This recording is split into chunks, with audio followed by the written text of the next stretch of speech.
Imagine this, the sound of iron gates slamming shut behind you, their echo lingering in the stone corridors like a death sentence. You are 7 years old. Your feet still bare, your hands trembling, your eyes not yet accustomed to the darkness that swallows your childhood. Strangers have taken you from your mother's arms, sold you not as a daughter, not as a soul, but as a commodity. You are delivered to a place whispered about in half-voices across the empire, a palace of velvet and marble, but behind its jeweled walls lies a machinery of control so cruel it could rival hell itself. This was the Sultan's harem, the empire's most guarded secret. A world where beauty was currency, obedience was survival, and disobedience meant erasure, not just of your body, but of your entire existence. The harem was not what history books portray, not a paradise of silks and perfumes, but a fortress of psychological enslavement, where thousands of young girls were stripped of their names, their pasts, their faiths. Every detail of their being was rewritten. A child from the Caucasus could never again speak her mother's tongue without punishment.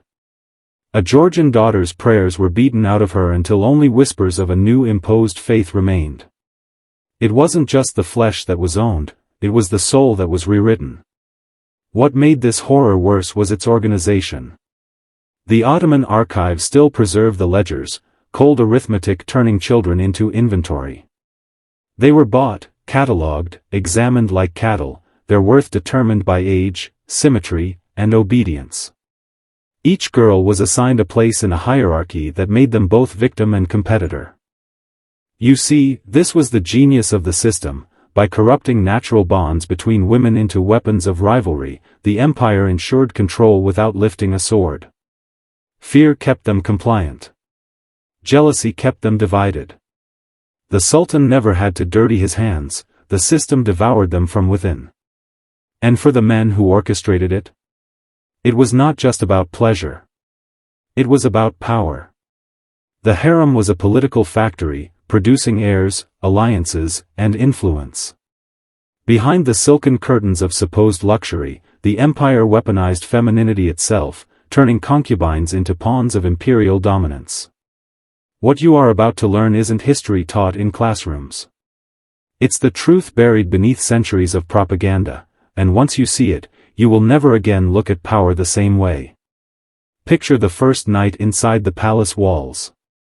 The air smells of incense, but beneath it lingers something sharper: fear, sweat, the metallic taste of silence. The girls are herded into chambers, stripped of their clothing, their identities peeled away layer by layer. A new name is given, one chosen from a list, a name that severs every thread connecting them to their lineage. What is in a name? Everything. Without it, you are no longer a daughter, no longer a sister, no longer human. You become a number in the Sultan's living archive of control. The conversion ceremonies came next, not gentle baptisms of faith, but orchestrated rituals designed to shatter the will. Imagine a child forced to kneel before strangers, told that her past beliefs are lies, that her survival depends on surrendering to a doctrine she does not understand. Resistance meant scars, compliance meant temporary relief. Over time, the mind began to fracture. Belief was not replaced, it was hollowed out, leaving behind a shell that could be programmed.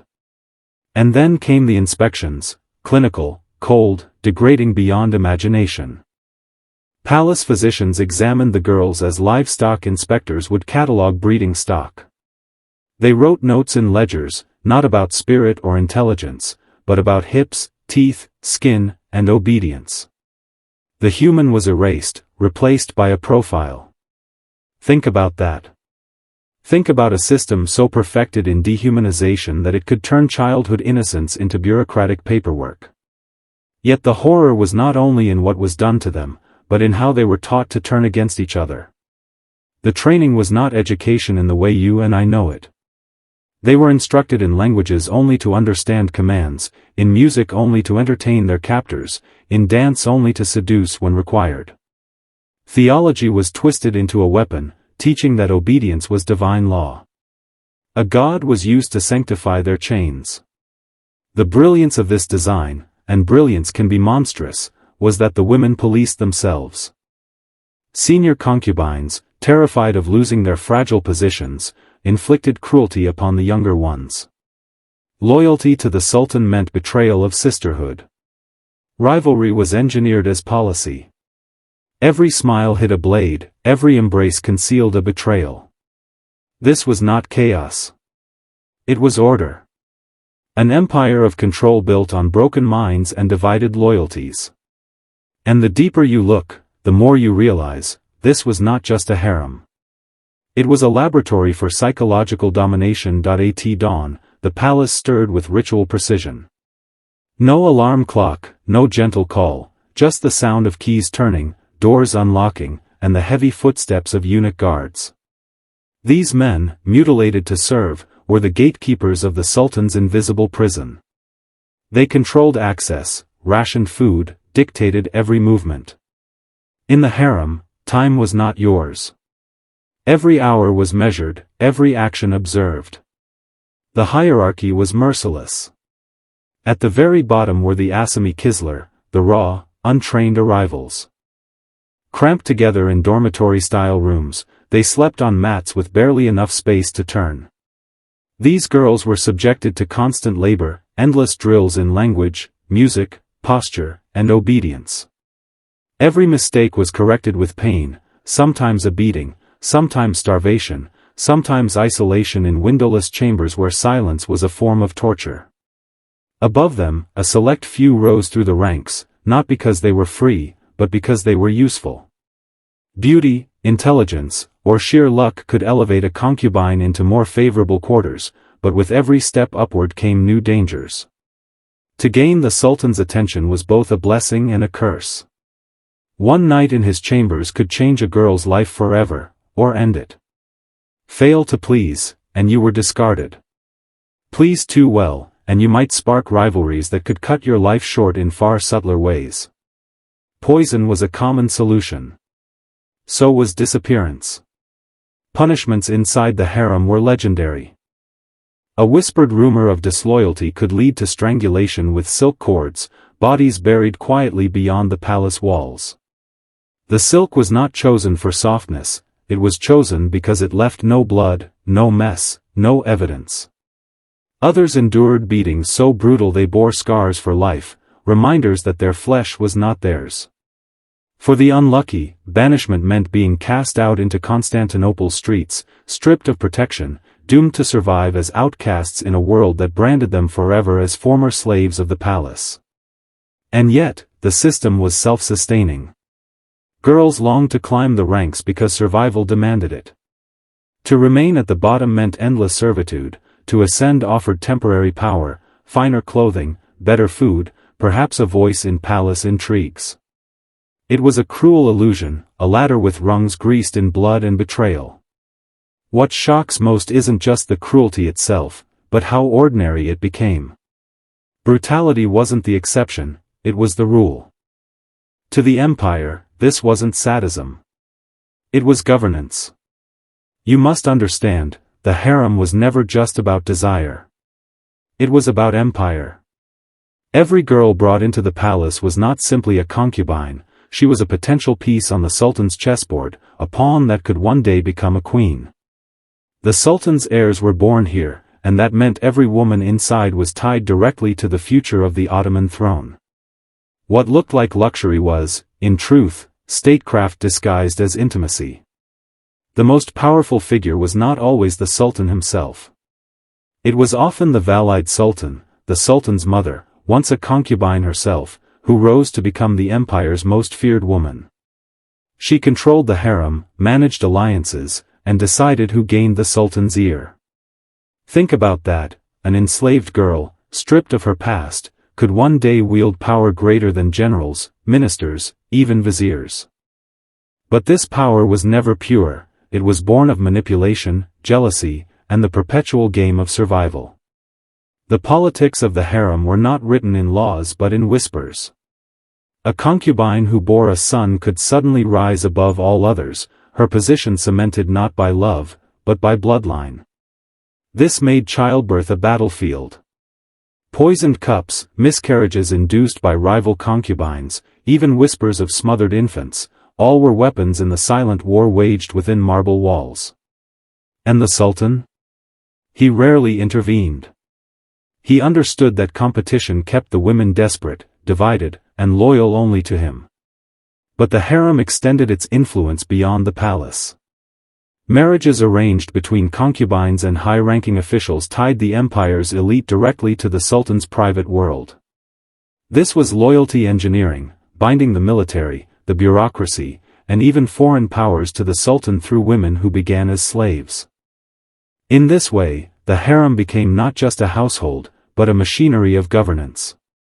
And here lies the darkest truth: the empire's stability was built on the systematic breaking of girls' spirits.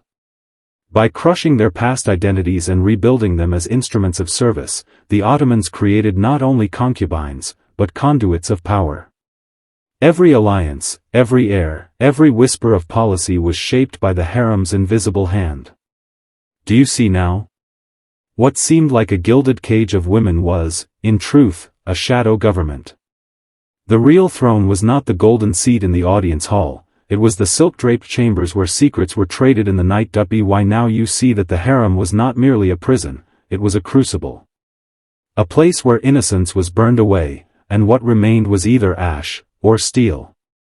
The concubines who survived long enough to rise through the ranks were no longer the frightened children dragged in from distant villages. They became something else entirely, women forged into instruments of power, both victims and participants in the machinery that consumed them. The Ottomans understood something the modern world pretends to forget: break a soul young enough, and you can rebuild it into anything. The harem wasn't just about controlling bodies. It was about programming minds. Every lesson in music, every drill in etiquette, every ritual of obedience carved pathways in the brain until resistance was not just dangerous, it was unthinkable. The most brilliant manipulation was this: the women began to police themselves. They became enforcers of the very system that enslaved them. Senior concubines were tasked with training newcomers, which meant brutality disguised as mentorship. To prove loyalty, they beat, humiliated, and punished the girls beneath them. Survival depended on compliance, but advancement depended on cruelty. Imagine the psychological warfare: to climb higher, you had to become the very thing you once feared. Over time, this inverted reality became normal. And so the harem created a hierarchy of torment. Victims were transformed into perpetrators, and perpetrators remained forever bound to the Sultan's will. It is a lesson as old as empire: the greatest form of control is not the whip, but the mind that convinces you to hold it against yourself. This is why I must stop here and ask you something important. If you've followed me this far, if the truth has burned its way into you, I want you to lock it in. Type these words in the comments: twice, silk hides chains. Write it once for your past self, the one who was blind to hidden control, and once for your future self, the one who refuses to be bound again. Do this, and you join a circle of men who see through illusions, who do not accept the narrative handed to them. Because make no mistake, the harem is not just history. It is a mirror. The same patterns of division, rivalry, and psychological domination are used today, only with new disguises. The prison walls are invisible now, but they are no less real. Imagine walking through endless marble corridors at night. The lamps flicker low, shadows stretch long, and somewhere behind those locked doors, you hear the muffled cries of a girl who will not be seen again by dawn. This was the reality of the Sultan's harem, a place where beauty could bring fortune, but one misstep, one whisper, one jealous glance could summon death in the quietest, most methodical of ways. Executions inside the harem were never public. They were not meant to be remembered, only feared. When a concubine was condemned, it was rarely with spectacle. No blood, no screams carried through the palace. Instead, silk cords were drawn around the neck, chosen not for elegance, but for efficiency. Silk did not stain. Silk left no trace. When the body was gone, it was as if she had never existed at all. The message was simple: obedience was survival, and silence was the only language that mattered. But death wasn't the only punishment. Disappearance itself was a weapon. Some girls were removed quietly, their fates unknown. Were they sold to distant provinces? Drowned in the Bosphorus under moonlight? Buried beneath the very palace where they once entertained their captors? No one knew. And that uncertainty was more powerful than certainty ever could be. Fear of the unknown turned every concubine into her own jailer, cautious of every breath, every word. Even those who lived were not spared. The psychological torture was constant. Poisoning became a silent art, a bitter taste in a cup of sherbet, an herbal concoction slipped into food. Rivalries turned meals into risks, friendships into death sentences. And when illness struck, physicians were not healers but judges, deciding who was worth saving and who would quietly waste away. Every act of cruelty was masked in ritual. A new girl's beating was called her instruction. A strangulation was called discipline. Disappearance was called transfer. Words themselves were twisted until brutality became bureaucracy. Understand this, the harem was not chaos. It was order, calculated down to the smallest detail. Violence was not an accident. It was policy. And in that cold precision lies the most terrifying truth of all: cruelty becomes unstoppable once it is woven into the fabric of law, disguised as tradition, sanctified as necessity. Now you know. The Sultan's harem was never the gilded paradise painted in soft legends. It was an empire of chains, chains woven from silk, silence, and fear. But here's the truth that should chill you most: this system never really died. It only changed form. The same mechanisms that broke those girls, erasure of identity, enforced obedience, rivalry engineered as policy, power hidden behind rituals, still govern the world you live in today. Look closely at the institutions around you. Corporations strip you of individuality, reducing you to numbers on ledgers, just as palace scribes once catalogued concubines.